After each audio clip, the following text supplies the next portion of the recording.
Hey there, everybody. This is Kenny back along with Kenny Squared. This is Sports on the Positive Tip. We have conversations at the intersection of sports and faith. So much to get to today, Kenny. A couple of quick things in our opening.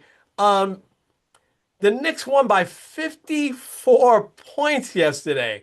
I mean, they really in the fourth quarter laid it on the Nets. I actually turned to something else about midway through the fourth quarter. I was like, my goodness, were you surprised?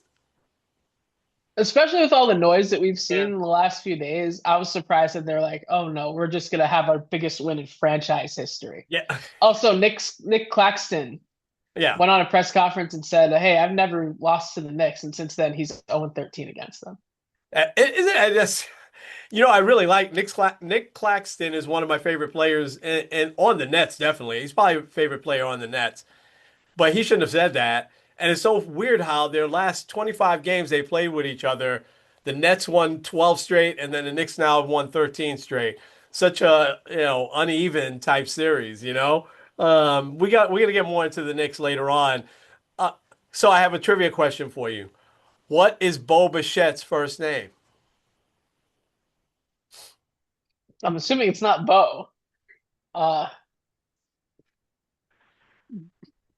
William? I don't know. So it actually is Bo. Oh, it is. Okay. And there's a reason why Dante Bichette, his father, major league player, excellent major league player, actually, big hitter. There's a couple of reasons why he named him, and I don't remember. I read it this morning too, and I don't remember it. But his first actual name is Bo. His middle name is Joseph. Bo Joseph Bichette. So, so if you want to call it short, you can just go Bo Joe. You know. All right. Mike McDaniel sort of took himself out of the running on these head coaching jobs and took the LA Chargers offensive coordinator job. Were you surprised? A little bit. I think he was like, I mean, if I'm looking at it, in Cleveland with a weird situation. Or I could just go be worried about the offense, get Justin Herbert back to like actually being good in the playoffs. Because like if the Chargers are good enough to make say a conference championship next year, he's gonna get all the credit for it. So Yeah, I don't know. I think maybe sometimes coaches need that. As you look at Robert Saleh, we'll go through the jobs in a second, but maybe these head coaches sometimes need that year or two to reset. And I think that's a great job to have, but starts to take the excuses away why the Chargers, with all this talent, doesn't seem to be able to take that next step in the playoffs. All right, lots to get to. Playoffs, coaches. We've got the conference championship Sunday. Conference championships. Indiana holds on against Miami. Baseball, Mets, Yankees make some moves this week. It's all coming into play now, into pictures, all into focus. A lot of NBA stuff we'll get into, including the Knicks, which this has been a weird couple of weeks now with them. You ready to go? let's get into it. This episode of Sports on the Positive Tip is brought to you by the Tavern Coffee House. Attention, coffee lovers! Are you craving the perfect cup of coffee to start your day? Well, look no further than the Tavern Coffee House. It's located at 12302 Buckeye Road in Cleveland, Ohio. You can also check them out and order your coffee at thetaverncoffee.com. Hey there, everybody. This is Kenny and Kenny squared. with the Sports on the Positive Tip podcast. Kenny, what a week of baseball stuff. What a week of football, weekend of football.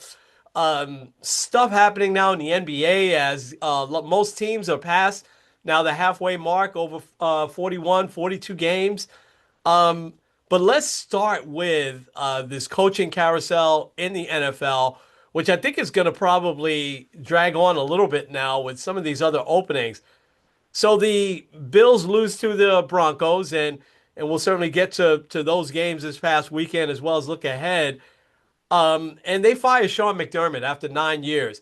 Now he was there for a while. Obviously, he replaced Rex Ryan, so that's how long Rex Ryan has been out of the game. And Well, first, what was your reaction when you saw that Sean McDermott was let go on Monday?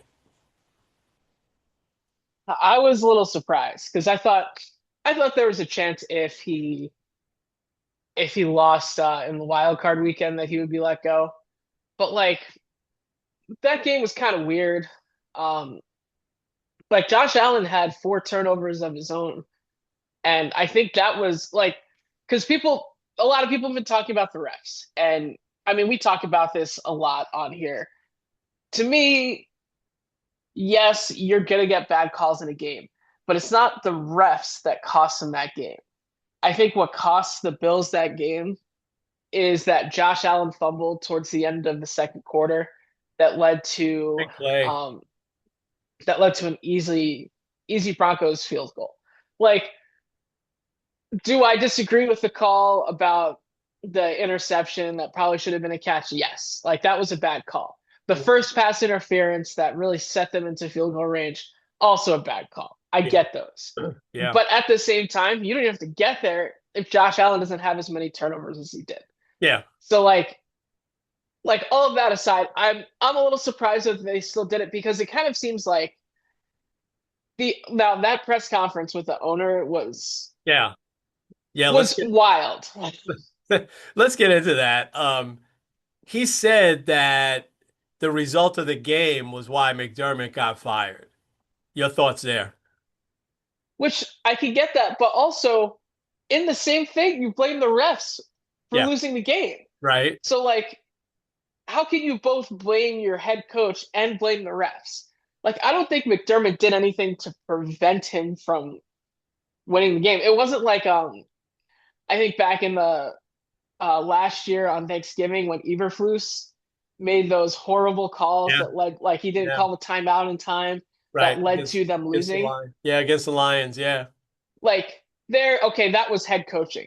To Right. me, it was just they kind of hit a wall. Now, if you think that if they're truly like that Super Bowl or bust team, and if you're not making the Super Bowl with him, you're never going to, fine. I can understand that. But also, you can't say it's on that game and then also blame the refs for losing that game. That doesn't work.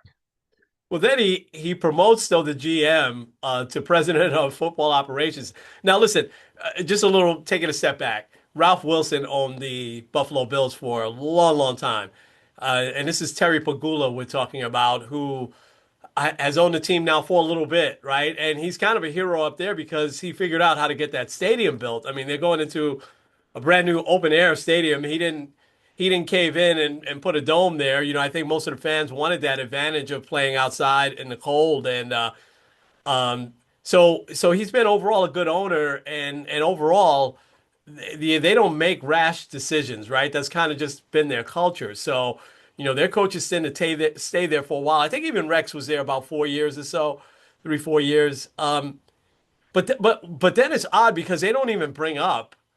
I guess they ask him what are some things that went wrong this year, but they don't ask him this specifically. But he offers this up about their second round pick, Keon Coleman. He said that nobody wanted him, and he said that it was just he said the GM didn't want him, and he said I didn't want him, but there were coaches that really pushed for him, not Sean McDermott.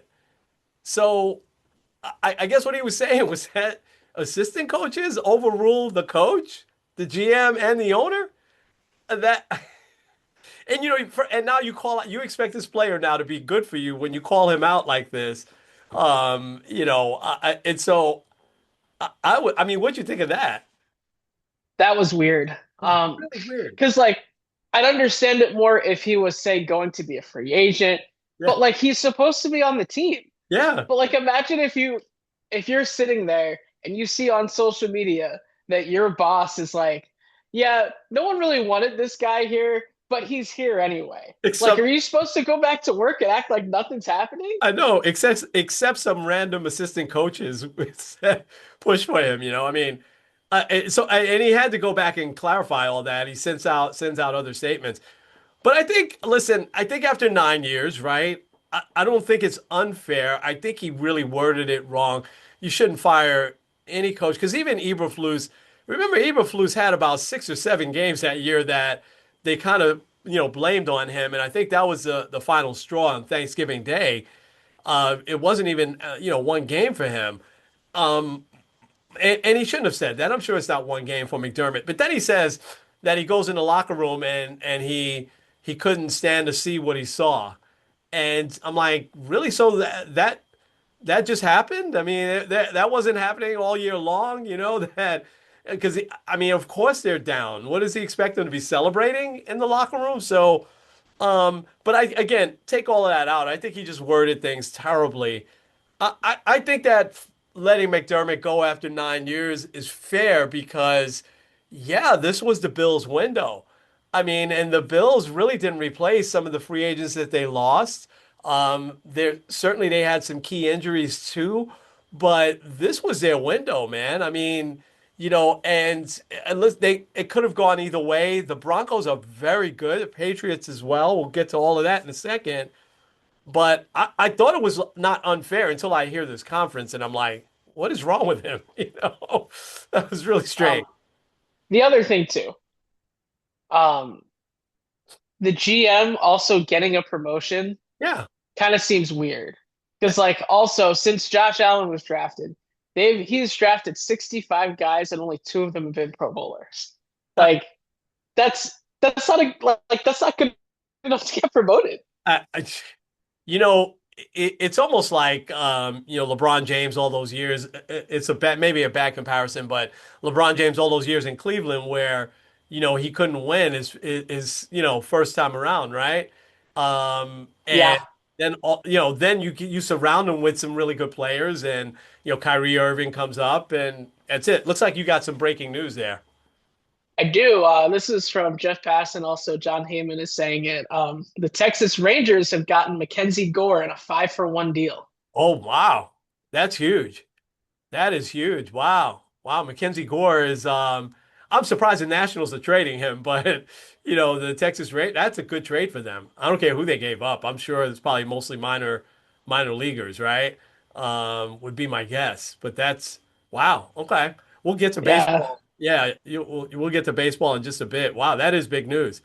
Um, all right, so we still have these openings. The Browns, the Bills, the Raiders, the Steelers, the Ravens, and the Cardinals. So there's two things I'm going to keep quiet and I want to hear your comments on. But let me say the ones that are filled, the Falcons with Kevin Stephani, the Dolphins with defensive coordinator from Green Bay, the Titans with Robert Saleh. I was glad to see him get another shot. So here are the two things I want you to comment on. The Giants make it official with John Harbaugh. And his press conference was beautiful. That was a big difference between the Buffalo one and that one. So my two questions for you, talk a little bit about how you feeling about Harbaugh, but also what's going on. You could do either or first. What's going on with the Browns search now? What is the rumor of who they're looking at this point? yeah. Well, I'll start with the Giants. I think it seems like it's a good fit, and I've heard people kind of say, "Oh, well, you've never had a coach bring 2 different teams to the Super Bowl. Well, someone's got to do it eventually, Yeah, especially with the way people get fired left and right." yeah, But I think it's a good fit. It kind of seems like number one, he's really on board with Jackson Dart, which means there's not going to be like the weird tension, like Jackson Dart's the starter and we're going full force with him. So no like trading him or drafting another quarterback. Like you're getting someone that's going to help the team with your number 5 overall pick. I really like that. And also it just kind of seems like he's kind of more embraced the New York Football Giants mantra. It kind of seems like it feels like he is Tom Coughlin. yeah, Not in the same like I feel like they're very different coaches in how they do things, but just like the veteran coach that's come in and can kind of help stabilize the team. And I think that's what really they've needed. So I'm really excited. I'm excited to kind of see who he chooses for his offensive coordinator. They were talking about the Ravens guy, but that hasn't really fully come yeah, together. So I am curious with that. I think also one of the bigger things with the Giants, especially last year, a lot of the players kind of seemed a little undisciplined. Not just in the fact that they blew a lot of leads, which that I think can be tightened up a little bit. But like you heard a lot of rumors of like guys like Abdul Carter just like not showing up, falling asleep in meetings, things like that. Oh, So penalties I he had. Yeah, yeah, yeah, a lot of like dumb little penalties. So I think that having that guy in will really help. As yeah. far as the Browns go, um, I feel kind of bad because they have done kind of everything right. Going after like I think they tried to get an interview with Harbaugh. The Giants did a great job in making sure nobody else got to him. They got him on a plane quick. Yeah, yeah, yeah. Yeah. Um, so, but like Mike McDaniel for a second was like considering it, but he backed out. Um, they've interviewed a lot of like the type of candidates you're looking for. Right now, it kind of seems like Jim Schwartz, who's gotten a second interview, might have a shot at it. Mm-hmm. Um, the oh, I believe it's one of the might be the offensive coordinator, one of the Rams staff members, Yeah, the offensive coordinator, or somebody else. He's like a young 30-year-old guy. yeah. Um, Also, the offensive coordinator for the Jaguars is another guy that they're considering. Okay, Um, okay. Honestly, to me, they're in a weird spot because you're not going to draft a quarterback in the first round, even though they have two first round picks this year. I believe it's number 6 and number 24 or something like that. So like they're not going to draft a quarterback. And then you have two guys that like you're not really sure if they're even the future. Like Deshaun Watson, you might have to just trot out there because you're paying him a lot of money to do so. Shador Sanders is probably the guy people want to see, but I don't know how good he is. Yeah, And so like this year, it's just going to be like, I don't know what you're going to do. yeah, Just go and figure it out. yeah, But then, I mean, if they have a bad year and you can draft a high guy, maybe Arch Manning can get his act together and you can go full fledged for him. yeah. But it's just going to be really weird. And really, anybody there, they have to be committed to this is going to be probably like a 3 or 4 year process, if not longer. Um, which stinks because Miles Garrett is still in his prime and you don't want to waste it. Yeah, that surprised me that you said that because it seems like their defense is very good, and but it's hard to say you just need a quarterback. But I mean, I hate to say this. I shouldn't say I hate to say it because I don't wish ill will. We've talked about this before. Deshaun Watson is healthy, and if he plays well, which he hasn't for a while, but he's capable of still playing well, and I think he's still young enough. Um, would that team be good? I mean, I'm just thinking, just let's just say him healthy, and you bring back and you're gonna add a couple of pieces because you got two first round draft picks, like you said. So you're gonna add a couple of pieces. Um, do you think that's still 3, 4 years down the line, or do you think they could be competitive this year? I guess part of it would just depend on who the coach is too. Okay. Okay. Um, Yeah. because like I look at the last four teams remaining here, the Mike and Sean's. Right. That's the four first names. Right. Right. Right. But Yeah. like I think when obviously the Broncos, it's a little weird because Bo Nix is now hurt. But like you look at each of those guys, you need a solid head coach in order to have any type of shot. Yeah. Um, that's not to say that each of those guys are the top four in the NFL, but if you don't have like a top 10 head coach, you have zero shot of actually going anywhere. Yeah. Yeah. And also, you need a quarterback that's pretty competent. Now, is Bo Nix the best guy out there? I don't know. He tends to get it done in the clutch moments. He like his overall numbers are really good. He's competent. Um, Yeah. and like so, I would say yeah, Bo Nix probably a top 10 quarterback. Yeah. Is he like I could probably easily name like 7, 8, 9 quarterbacks I take over him. But I think once you have that coach quarterback combination where you feel comfortable, that's why I feel like Harbaugh and Dart are going to be really good because it's like something that you can feel like you can build off of. I think that that's what the Browns are looking for. I don't know if they have that in Watson. I don't know if they have that in Shador. But if you get a head coach where they can kind of get their sea legs under them, especially if you're talking like a new guy that's never been a head coach before, I Yeah. think that you can kind of figure it out. Yeah. The one I'm Yeah. surprised they haven't looked at is Mike McCarthy, who all of a sudden is not becoming the popular guy. I don't get it. There's probably something that we aren't aware of with him. That just a normal fan like you and I aren't aware. Because on the surface, the guy is an excellent coach. Is he a Hall of Fame coach? I don't know. Sometimes if you win one Super Bowl, then they put you in. But is he a very good coach? I would think so. But why all these teams passing on him? Like think about if he doesn't get any of these jobs, I don't think we'll see him as a head coach in the NFL again. I'd be surprised. Now I think was your rankings was like coach related, right? Let Yeah. let's pull that up and we could put a bow on Bo Nix, Bo Bichette. We can put a bow on the coaching talk. So there it is. It is up and go ahead, take it away. Yeah, so also with Bo Nix, fun fact, he has the shortest name in NFL history. 5 letters, right? 5 letters.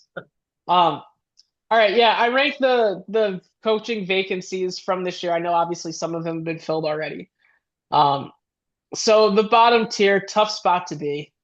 I mean, the Cardinals they're not in a fully Brown situation because they could trade Kyler Murray and get something and kind of start over. Yeah, But also they're kind of in like the Cardinals are one of the worst franchises in NFL history. And it's hard to like go there. And then you look at the Browns, we already talked about them, but you're just in a really tough spot because of the quarterback. yeah, Um, the next one, give it 3 years. I think we've talked a lot about having to give coaches time. You have to give it 3 years to see what you got. agree. Yeah, absolutely. The the Raiders especially, because to me, that's the most under talked about head coaching vacancy because you can easily draft Fernando Mendoza. And you have a couple other weapons. Even if you don't want to draft Mendoza and there's like a guy that you really like, you can probably go out and get him because you have the number one overall pick. Yet you still have it's the Raiders front office and they're paying another 5 head coaches. So I can understand why people might have a little pause there. And then you got the Dolphins and the Titans. Yeah.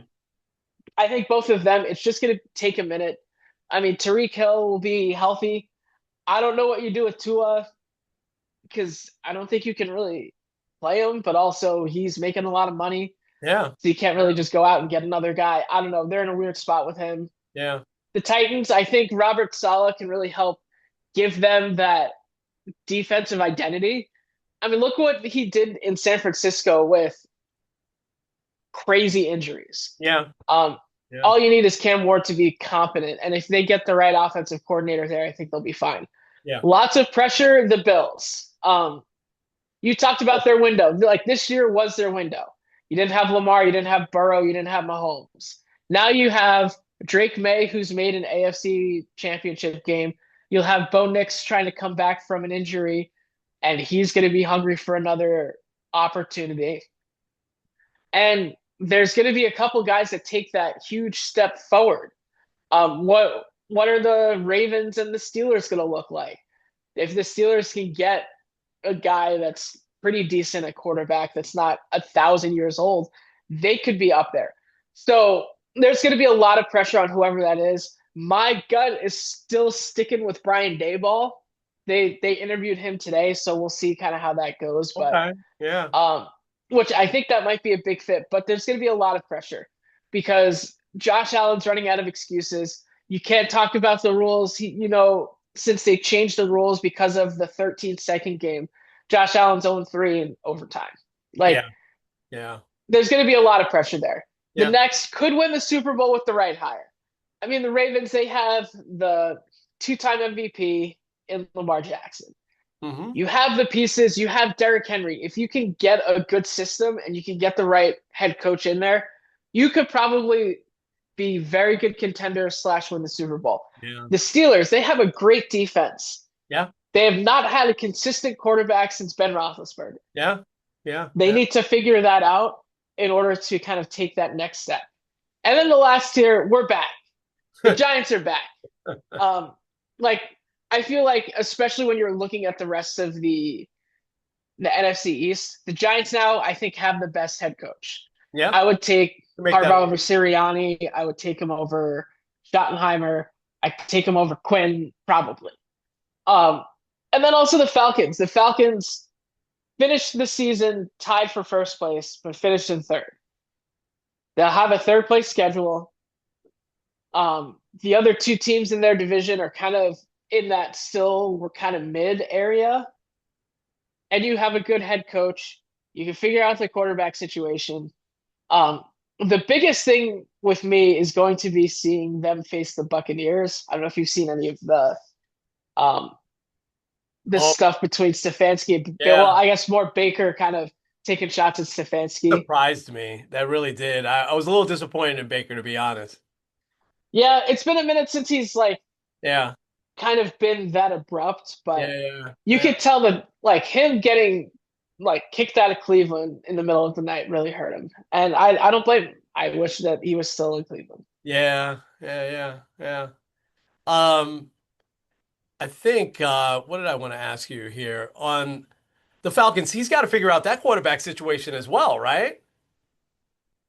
Yeah, because I don't know, Penix, I guess I don't know if he's gonna I'm assuming he'll probably be healthy towards the beginning of the year. But Yeah, like, is it him? Is it Kirk Cousins? yeah, I don't know. yeah, yeah. All right, I love this. We'll get this posted out there. I think they're dead on.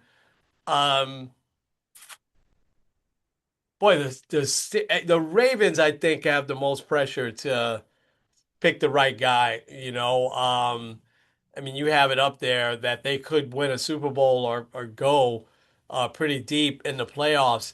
Um, I don't think the Steelers will look at it as pressure at all. The Steelers will probably find a coordinator that they believe in, that they think is going to be there for the next 20 years, and they probably will, you know. Um, let's talk about the games real quick. What stood out for you this past weekend? Were there any surprises? Well, I after going 6-0, I'm pretty sure I went 1-4. Um, or 1-3. Yeah, Um, I don't think anything was that surprising. The Bills Broncos game was such a thriller. I really like that. yeah, Um, yeah. And the I think one of the bigger surprises, because like I think what's so surprising is how badly CJ Stroud played. I Um, have that as my big surprise too, and not just him. The whole, I mean, the Patriots, they took care of business, but Stroud played terrible. I was really surprised. because he had a passer rating that would have been higher if he just spiked the ball every single time. And like when you hear that, it's like, oh Oh, gosh. yeah, But also because it still was kind of a close game. It was similar to the Steelers game. yeah, Drake May didn't play great until like towards the end of the second half. Like yeah, yeah. there was a chance. Also, Caleb Williams with his Oh, amazing throw, like that was incredible. if you go on YouTube and you just look up Fran Tarkington, and look Fran Tarkington highlights, you'll see it very, very similar to that. So Ken, I know you had texted me, am I watching this? Because it was a great game. I thought that was a great game, but it was snowing like crazy here, and I said let me get going now because your mom actually landed on time and everything, which was great.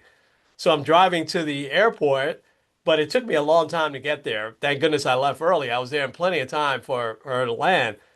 But Kevin Harlan is on the radio. Can you imagine what his call was when that touchdown was caught? I heard it full blast, man. I loved it, because I do like him. But boy, was he screaming. And then when I went home, I looked for the highlight, and that was amazing. It was really amazing. And the Rams, do the Rams have something special going here? They might, out of all the teams that are left, they definitely are the one with by far the most Yeah, experience. yeah, yeah, Um, yeah, and also like winning that second Super Bowl is very special yeah, territory. Not many quarterbacks that win two Super Bowls are not in the Hall of Fame. yep, Goff, Coffee, Eli Manning, yep, but yeah, um, but I think also you can add on that potentially an MVP. I think they are onto something special here. yeah. Um, They're fun to it's watch. Yeah, it's going to be a very fun matchup. Like Yeah. I saw someone saying that the NFC Championship game is like a real Super Bowl. Yeah. Um, it Well, might be a better game than the actual Super Bowl itself, might be. especially if the Patriots. Well, the Patriots are favored to win by a lot, but Yeah, I sent our great friend Perry the analogy because he's a big Bears fan. So I waited a day or so and I said, "Man, it was a great year. Congratulations." And I thought he would be angry, but he wasn't. He said, "Yeah, something to build on." Said all, talked about all the right things. But then he said he likes Seattle to go all the way, and that's when I gave my Sam Darnold, Jim Plunkett, analogy comparison, and he said, wait till Darnold wins the Super Bowl, and then you can make that. And he's right because Plunkett won two Super Bowls with the Raiders, so can't quite make it yet. But the way Darnold has remade himself, and that Seattle team again, they're not quite the Legion of Boom, but boy, that defense is really good. And they shut the 49ers down twice, right, in the last 3 weeks or so. And the 49ers with their high octane offense, they did a great job. So we've got New England at Denver, 1-2. They've been consistent all year long. Who do you like? I got to go New England. Okay. All right. Um, New England's only kryptonite though is backup quarterbacks, Yeah. but yeah, I if they, I'll put it this way: if they don't make the Super Bowl, which I know people will say, "Oh, it's the easiest Super Bowl path." You win whoever's in front of you. Yeah, Like you can't. they played well, man. No, you can't take anything away from them. With Bo Nix being hurt, I think I got to go Patriots as well. I don't know who their backup quarterback is. I mean, I know who he is, but I don't think I've ever seen him play. I think most people haven't. Um, and are you? Did I? Am I? Oh, go ahead. Fun fact on that: he is the Broncos. I think were only one of two teams that didn't have their backup in all year. He Yeah, took one knee, and that's it all year. that was it. Yeah, Yeah. and now you're playing in the conference championship game. That it's no pressure. Um, it sounded like you were leaning on towards Rams over Seattle. Uh, I think I might still stick with Seattle. Okay, I said Seattle at the beginning. I might as well stick with them. I okay. think into the playoffs. So we've got a rematch. I'm not sure what number Super Bowl that was, but that was the big stain on Pete Carroll's career, right? Rematch of New England and Seattle. Just handed to Marshall Faulk. Oh my gosh. And then Malcolm Butler and who knows why Belichick, that was in the documentary I watched. He never revealed why he benched Malcolm Butler that next Super Bowl, but so we're thinking Seattle, New England. I think that'll be a great matchup. I really do. And it'll be a lot of fun. Mike Vrabel, what an amazing, amazing job he's done there. All right. Well, you want to turn to baseball? Because there's a lot to talk about. Yeah, I'll say this. I said it last week. One guy signs, everyone else is going to follow him. Yeah. Yeah. Let me start with one guy that's not signed yet, and well, two guys, and you and I texted about one of them. Framber Valdez, I'm surprised that he's still out there, and both of us are surprised that Luis Arraez is still out there. What are your thoughts? Why are they both still out there? I feel like for whatever reason, people think that Luis Ariz stinks, but like I don't think he does. Like I know he's not good defensively, he's not fast, but you want a guy that'll get you a high batting average, a guy that you could put at the top of your lineup, put him in front of a power hitter like I don't know Aaron Judge, and just kind of see what happens. Um, I don't know why the Yankees wouldn't try to get him, right? I totally agree with that.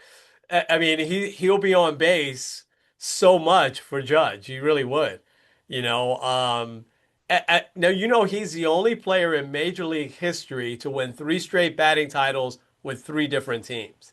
And he's going to be on a fourth different team now too. But I mean, the guy could just flat out hit.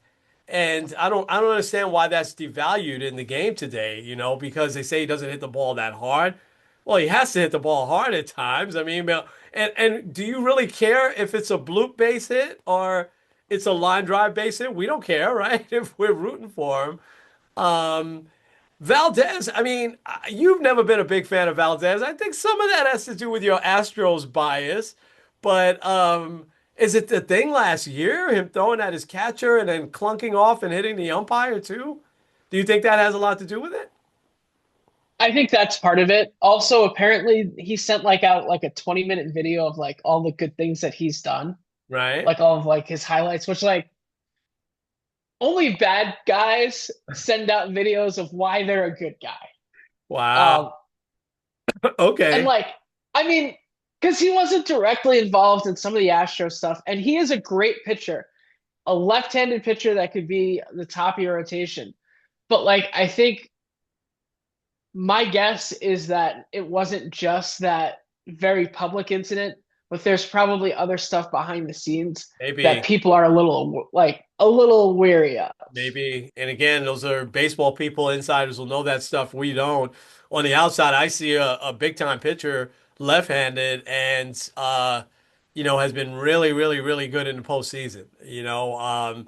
Ice water in his veins, it seems like. But, there could be some things. I mean, they'll find homes, I believe, but I'm just surprised they haven't so far. So let's start with the Mets, and then we'll talk about the Yankees for sure, because I think that was big for the Yankees getting Cody back.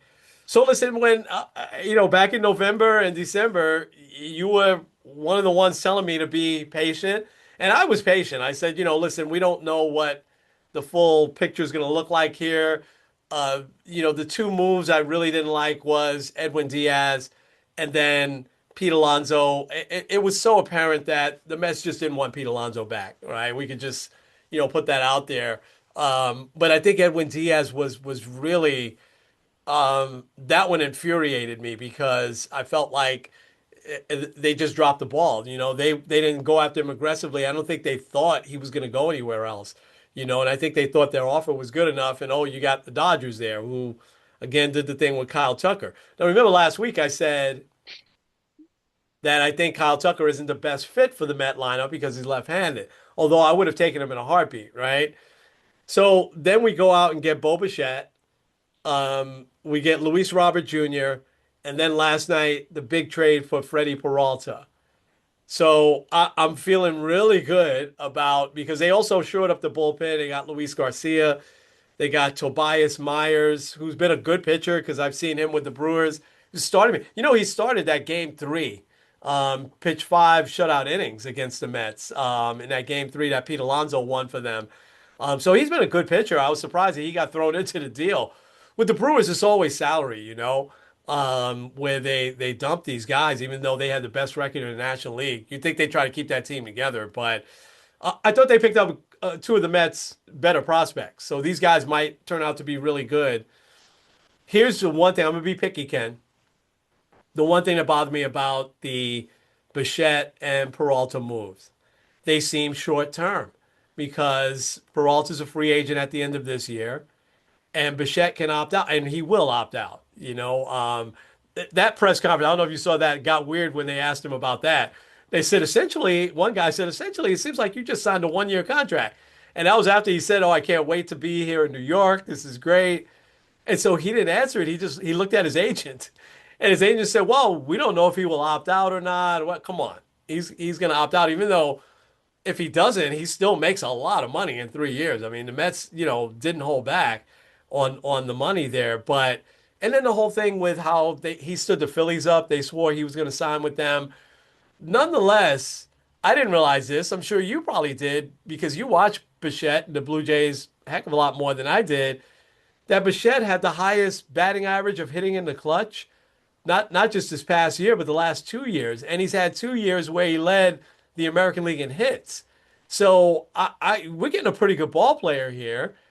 Here's another picky part. He's talking about defense. You're going to put him at third base.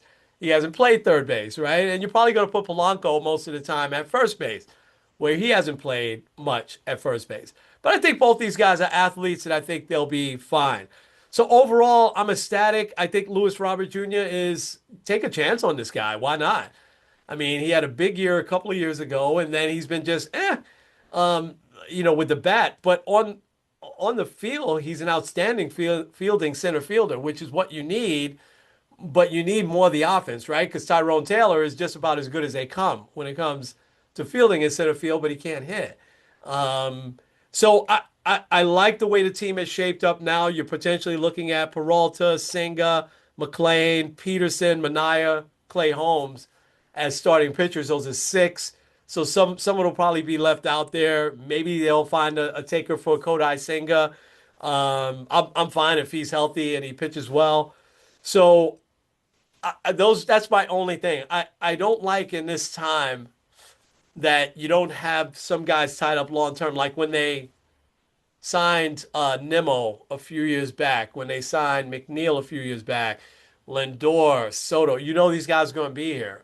You know, so it's such a if, but if Peralta comes out and has like a Cy Young type year, then I mean, the Mets have the money, sign him, keep him, from becoming a free agent. These days, though, it's rare. It's like these players want to go to free agency and just make as much as they can, and I don't blame them for that. But Bichette, I mean, I have a feeling he'll have the type of year where, as a Met fan, you're going to want to see him back. But like he'll do like Pete Alonso as soon as the last ground out. Yeah, I'm opting out. So anyway. I said a lot about the Mets. What say you about the Mets? And then you go ahead and talk about your Yankees with Cody Bellinger. Yeah, I think the Mets did what they needed to do. Yeah, Um, you needed guys that are more like contact hitters. You got that in Bichette. You got that in Simeon. You got that in Robert too. I think something that can be kind of overlooked, a change of scenery is needed for that guy. yeah, He's been part of the worst team in MLB history. yeah, And like, and I know the Mets disappointed last year, but like the optimism and like he's gonna feel re-energized. yeah. Like, just Hope so. wait for that spring training quote of wow, Luis Robert looks really good and feels like he's in a new spot.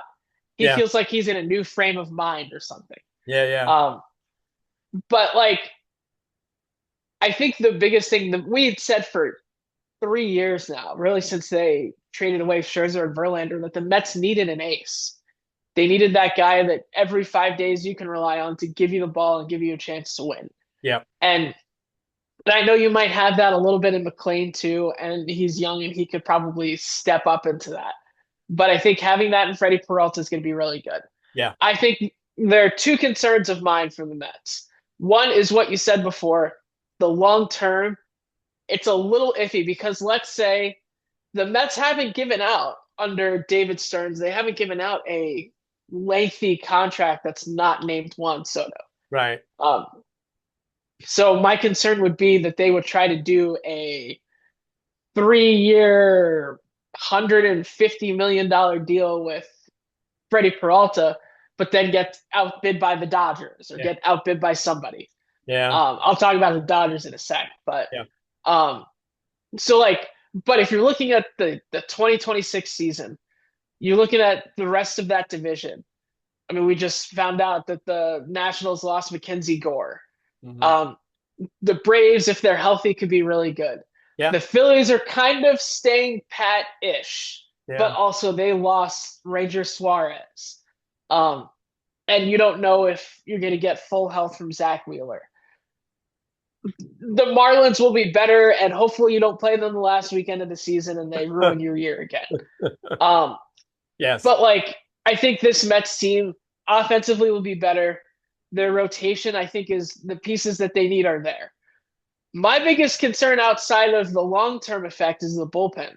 I know you have some pieces.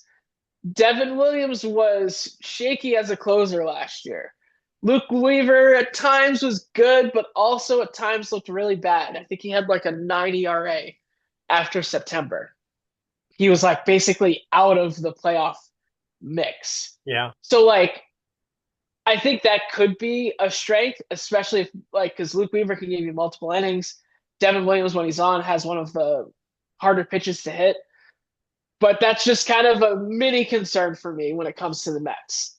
Um, as far as the Yankees go, I'm glad that they got Bellinger back. It kind of seemed like it was inevitable, and the Yankees were like, "Hey, Scott Boras, we know your tricks. We're not going to outbid ourselves." yeah, Especially after the Mets got Robert. Like you kind of knew there wasn't much of another market for him.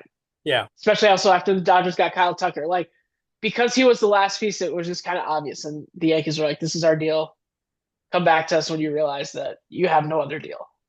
Um, and I think it, like, you look at the lineup and it looks just like it did last year, which is good in the sense that the Yankees had one of the best, like, they had the best offense last year, but also I look at the division and everyone else has gotten better. The Blue Jays got Dylan Cease. The Orioles got Pete Alonso. The Red Sox got Sonny Gray and Wilson Contreras. Like, there's other pieces there. Yeah. And the Yankees basically were like, we're just bringing everyone back and everyone's going to be healthy. Yeah. Which, if that starting rotation is healthy and you've got Fried, Cole, Rodon, Schlittler, and whoever else Oh becomes the yeah. fifth starter, Yeah. that's a devastating Let's go. rotation. Yeah. Yeah. Um, the bullpen, if Doval and Bednar can be the anchors at the back end, and then you have Fernando Cruz and a couple other guys like Tim Hill, Ryan Yarborough, and probably one of their young guys like a Heel or someone like that. Okay, we can work there. The lineup seems like it's going to be pretty good. But with Bellinger back, what has now happened is instead of like relying on two out of the three young guys of Ben Rice, Jason Dominguez, and Spencer Jones having to work out, you really only need one of them. Yeah. Because if Ben Rice Right. really starts stinking, you could put Belly in at Right. first base Yeah. and then Jones and Dominguez out and left. Yeah. Like, he brings a lot of the versatility. Yeah. It's just a matter of these guys have to perform at the level that we're hoping they will. Yeah. What are you going to get from Volpe? Hopefully, McMahon won't be as awful offensively as he was last year. Yeah. Can Jazz stay healthy? Can Judge stay healthy? Can Stanton stay healthy? So, like, I think if you look at them on paper, they're still a very good team. Oh I yeah. would have loved to get somebody else, but I think they're going to kind of be done. I can see like them going after like a Lucas Giolito type of guy, where it's like the way they had Carlos Carrasco at the beginning of the year last year, just as another rotation piece, just in case someone gets hurt. But Yeah. I don't think they're going to make any other big moves, and Yeah. it's annoying, but also okay. I guess I get it. Not a typical Yankee offseason. Nah, Usually, yeah, yeah, not a typical Yankee offseason. Why wouldn't they bring back Goldschmidt, I wonder? Because nobody has signed him. I mean, I guess you could. Yeah. Uh, it would kind of make sense because he is like he could still platoon Ben Rice. He had a good first couple of months Yeah. of the year, Yeah. better leadership. I'd be open for it. Yeah. Yeah. And we talked about Araz. I think, he's left-handed also, so you couldn't really platoon him at first base, right? Um, but maybe give him some time at D. I don't know. I would find somewhere for that guy to play and be in the lineup if I've got, someone who is so clutch like Judge, coming up behind him. But I think the Yankees will be fine. You know why? Because I think their pitching is going to be outstanding. I think, you add Cole to that rotation, which was extremely good last year, and now a healthy Cole coming back to that, and Rodon coming back at 100%. I think the Yankees are going to be dangerous. So I think it's not, again, not a typical year. This is their biggest move, right? Bringing Bellinger back. But I think a good off season for them. All right, we only got, I think somebody said it was like 20 something days to pitchers and catchers, maybe the 21, 22 days, something like that. So Yeah. you know, but this year I'm going to get into spring training because I'm going to get into that World Baseball Classic. All right, let's talk some NBA while we have a few here. So it starts here with the Knicks. I mean, the Knicks were going so well, Ken, and then it just turned, and I was concerned when they got whipped by Detroit because I said, that's the team that they probably would face in the conference finals, and that team don't like them, and I'm hoping that they have the same dislike, for Detroit. But Detroit handled them so easily. I think they lost by like 30, close to 30. Um, and then it's kind of been downhill. It's almost like really they haven't played that well since the NBA Cup. Um, Carl Anthony Towns has got to be better. He had a good game last night, but he still picks up these silly fouls. They're really looking at him the way he pushes off. They're calling that every time on him. So the refs in their pregame meetings, I'm sure they're saying, "Yeah, watch out for Towns and that push off that he does." But there's what started to bother me is that and Nick was there Monday night at the house when they were getting spanked by Dallas, and he said, I'm thinking that they would fire Mike Brown, and my head turned. I was like, what are you talking about? He said, because I don't think his system fits this veteran team long term, and his system is to run, right? But, he's used his bench pretty well. So I'm thinking these veterans aren't going to get tired and worn out like, they had been in the past couple of years when they were playing a ton of minutes. They're definitely playing less minutes. But then you start to read whether they had a players only meeting. Josh Hart yesterday said that that was a false report. Who knows? I don't know. You can't tell with him whether he's kidding or not. Um, but it seemed like there was some rumblings. But they come out last night and they faced the Nets, and they just, I mean, 54 points, 54-point win, and they were right from the beginning were looking great in that game. What's your take on our Knicks? You think they'll right this ship here? Um, that Sacramento game also really I mean, they came out against teams that they should be beating and fall behind early and just can't catch up. Sacramento, Dallas, to name a few. So, what have you seen these last couple of weeks? Yeah, it's hard to judge the Knicks against the Nets because like the Nets aren't good, but still like you win by 54. It's still an impressive win, Yeah, especially especially with all the noise that's going on. yeah, But it does kind of seem like everything kind of fell apart at the same time. And maybe this is more like this team is regressing to the mean and then they'll still be really good. yeah, Um, but I don't know. It just I can't really like I agree Karl Anthony Towns needs to be better. Um, there's a report saying that he's probably not going to get traded, which like I don't know. I think the only person I would trade him for would be Giannis. Like yeah. Who else I would you think trade he's him for? Yeah, that's silly. Um, but now I hate to say I would consider it now, but it would take more than him, which would mean that they would break this team up in the middle of the season, which I also don't want to see happen. You know? yeah. Yeah. Because it's still like they're still a good team. And you still look Yeah. at the Oh yeah. East and you're like, okay, yeah, I know Detroit's good. Boston somehow still has a really good record despite not having Jason Tatum. Um, and then you still have some of those teams that are lurking, like the Cavs, even though they still haven't like hit their stride yet. The 76ers are still kind of there.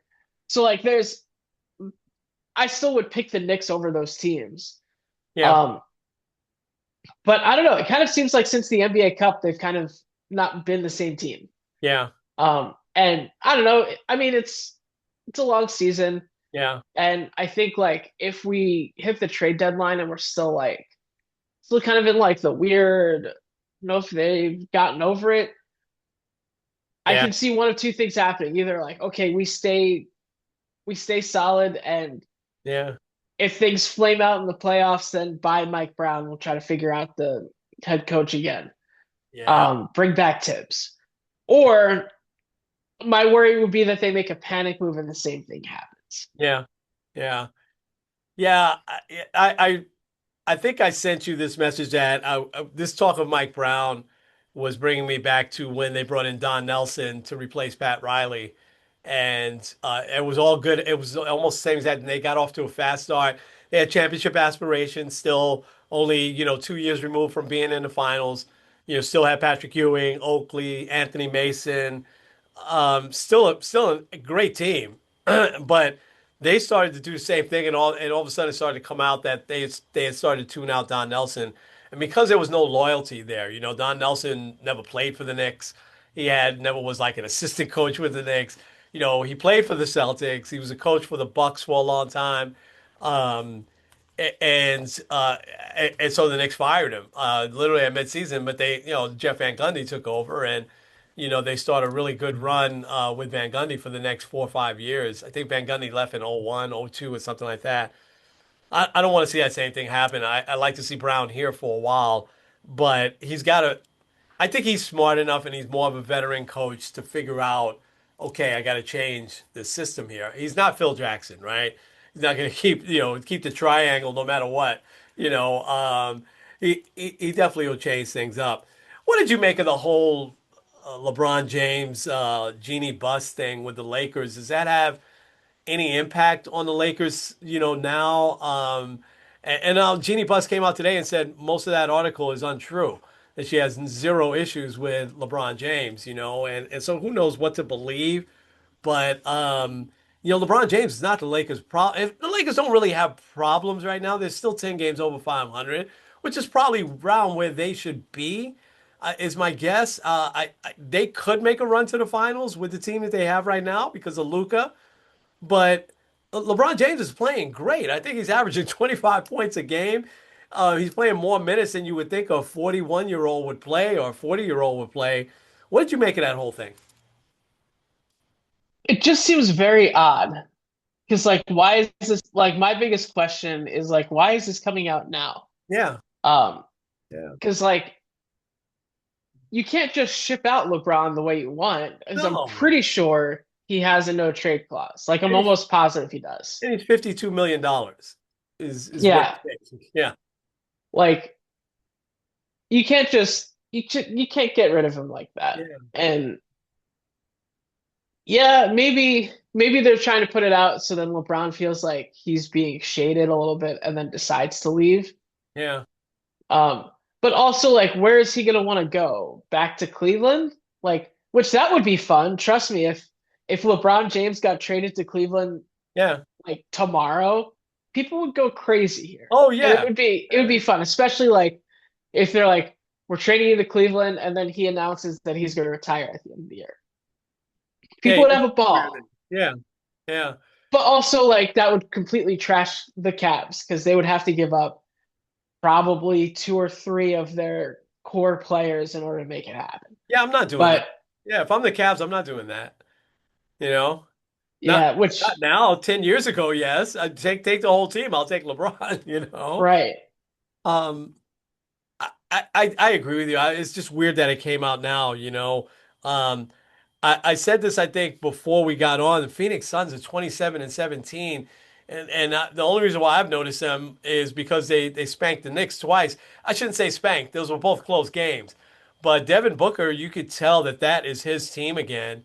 And, they've got some good young players also. What do you think of Phoenix? I like what Phoenix is doing, and I Yeah. think there is something to be said about the Kevin Durant aspect.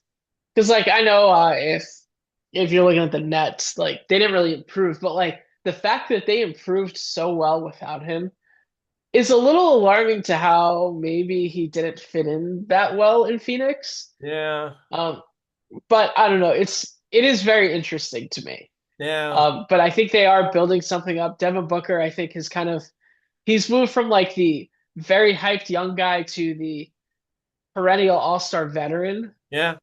Yeah. So I think that he's really made that shift well too. Yeah, what a great player. And then we saw the devastating Jimmy Butler injury. Feel bad for him and for the Warriors. And I told you that if I'm the Warriors now, and they finally played Kuminga, um, which that was so weird. I didn't understand that. He's a very good player, and he's only 23. But if I'm the Warriors, I take him because they obviously don't want him, or Kerr doesn't want him, and figure out how to bring John Morant to the Warriors. It's probably doable. What were your thoughts on that? Yeah, I would be down for that's an interesting trade. I think if they're looking to try to contend, I mean Steph Curry is still good. Um, the longer that you try to keep him and keep going, like at some point he's not going to be Yeah, Steph Curry anymore. yeah, And you want to try to maximize all that you can. That's part of the reason why they got Jimmy Butler to start with. yeah, So yeah, I think you got to at least consider trading for Ja. yeah. And yeah, get Kuminga out of there would help. Yeah, I think that Memphis would do that in a heartbeat. Get that type of player back. I'm sure it takes more. You have matchup salaries and everything like that, and Ja's making a lot of money. Hopefully he's past his off the court stuff. He just still has this silly stuff within the court, on the court, but he's still a great player and he's still very young, so he'd be worth taking a shot on. Certainly not for our Knicks, but but a team like the Warriors, and maybe he's the guy that you build around in the future, so that they stay competitive still. I don't know. All right, ready for some inspiration? Let's go. We didn't hit the college championship game. By the way, that was a great playoff. The games that I caught were all close. They were exciting, and the final was great with Miami. Carson Beck looks like he'll make a pretty good NFL quarterback one day. But the story was Indiana and Fernando Mendoza. When the last time they had a winning record was 1991, and then they go undefeated, and it's not like they went undefeated in a cheap conference. They had to beat Penn State, Ohio State, Michigan State. I mean, they went through everybody, and they played great during the playoffs. It was just they played so well against Oregon. Their quarterback said, "You know what? I got to come back to college. I'm not going to declare being a pro." Dante Moore, who's going to be a good NFL player, but Mendoza was my inspiration twofold, though. It wasn't just him. I turned to the game a few minutes early, and um, I think it was the Knicks halftime or something like that, or it was a commercial, and almost half the team for Indiana was kneeling and praying in the end zone, and Mendoza was the one that was leading them, in prayer. And I was so glad the camera didn't move away. It stayed on them, and that was just such a great sight to see. And but Mendoza also, if you read a little bit about his upbringing and his parents and his mother, who they kept showing, who was really suffering from multiple sclerosis, and just the way she responded, reacted, she couldn't speak that much, but it was just really really good, and it really was inspiring. Kurt Signetti is, he doesn't stay in places long. Maybe he'll jump to the NFL now, um, but what he did with that team to get them to be undefeated, I mean, it's a story for the ages. And again, we never talk about Indiana football. It's always Indiana basketball. Indiana basketball hasn't been good for a long time either, by the way, right? But as I was a kid, they're still the last undefeated national champion, 1976. And so, they traditionally with Bobby Knight, traditionally still had good teams. So anyway, combination of Fernando Mendoza and the relationship with his mother, his faith, his parents' faith, and what I saw with Indiana, that's definitely my inspiration for today. Oh, that's good. It's I had a hard time finding a good inspirational story today, but I do have one, and it's a short one, kind of interesting, but it has to do with the newest Dodger, Kyle Tucker. Um, which we didn't get. I think that's a discussion maybe for maybe next week when it's a little less crazy. All the stuff with the Dodgers and how people blame them for a lockout and all, Yeah, we should talk about um, the Dodgers. Yeah, absolutely. but I don't know if you saw he was introduced. Um, Fun fact also, this the Dodgers are paying Shohei Ohtani and Kyle Tucker a total of $3 million this year. Oh, But once okay. again, story for another day. Yeah. Kyle Tucker was introduced though a couple days ago, and I always like when people tend to honor those that help them. And Kyle Tucker wore is going to be wearing number 23. He's been 30 both with the Astros and the Cubs, and has chosen number 23. Um, for not Michael Jordan, but one Michael Brantley, who he saw as a very big mentor for when he first was coming up in Houston. Uh-huh. So he said he's selecting a new number because I'm sure 30 is taken by somebody. I don't know. But he's choosing number 23 to honor Michael Brantley as just a way of like saying thanks to him, which is cool. Yeah. Yeah. But yeah, I think that was cool. Um, I was gonna try to tie in, and I guess maybe we probably could, some of the Hall of Famers We didn't that are talk in about there. that. We didn't Yeah. talk about them. We'll have to talk Yeah. about them next week, though. Yeah. Yeah. Carlos Beltran, Andrew Jones. Absolutely. Wow. Yeah. We'll hit that more next week because I'd certainly like to talk about the next class coming up. Because I thought there was some interesting names on there. But Tucker, Michael Brand, what happened to Michael Brantley? I feel like he should almost still be playing. He kind of got old quick. Yeah. Um, Yeah. Yeah. Yeah. I know he did retire because the Guardians did something for him, Oh, okay. Okay. but Yeah, very good player. Very good player in his time. Feels like it wasn't that long ago though, you know. I think Tucker will have a big year with the Dodgers, man. And I think it's the Dodgers right now and everybody else. You know, Steve Gelb said that he thinks this Met team is a World Series team. I'm the biggest Met fan out there. Slow down, Steve. You know, um, but you have to do it on the field. And the Dodgers could have lost that World Series, but they're two-time champs now, so they're the team to beat. And they added the best closer in baseball, and they added I won't say the best player in baseball, but a very good player with Tucker. So we'll see what happens. Yes, next week let's talk about the Dodgers and what that has is going to have an impact, on the collective bargaining agreement. I think it will. And let's talk about the two new Hall of Famers and what's to come. I think actually it'll be three, right? Jeff Kent is the other one going in with the veterans. yep. Yeah, yeah. So these are players that we saw play. I definitely saw it, but now we're seeing guys going to Hall of Fame that you saw play. And I totally forgot that Andrew Jones played for the Yankees.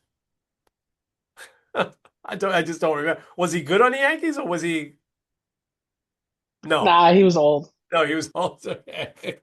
I remember I had a couple of big years with the Dodgers after he left the Braves, but I totally forgot that he was on the. I remember Beltran was on the Yankees, of course, but what hat is Beltran wearing? The uniform that he had on in the pictures was the Royals. I would lean Mets, honestly, but He spent 7 years, a little under 7 years with the Mets. You know, so and I think he had his best years with the Mets. In fact, I'm sure he did. So interesting, interesting. And they put aside the scandal that he was involved in, and he got in. So, did you have any feelings about that? no, I think he wasn't like a I know he was like the mastermind behind it. It is weird though that no one's given him a manager job. The Mets hired him for 5 minutes. Yeah, yeah. He admits it though. He said that he has to take accountability for his role in it. I think he said that actually, last night or 2 nights ago. So he's kind of come clean. Strong Christian guy too, but he also they cheated though. But story for another day. All right, we'll talk about that next week. All right, lots to talk. We're gonna know who's going to the Super Bowl next week as well. So lots to talk about next week. Kenny, take us home. All right, this is Kenny Squared N Kenny. with Sports on the Positive Tip. We'll see you guys next week.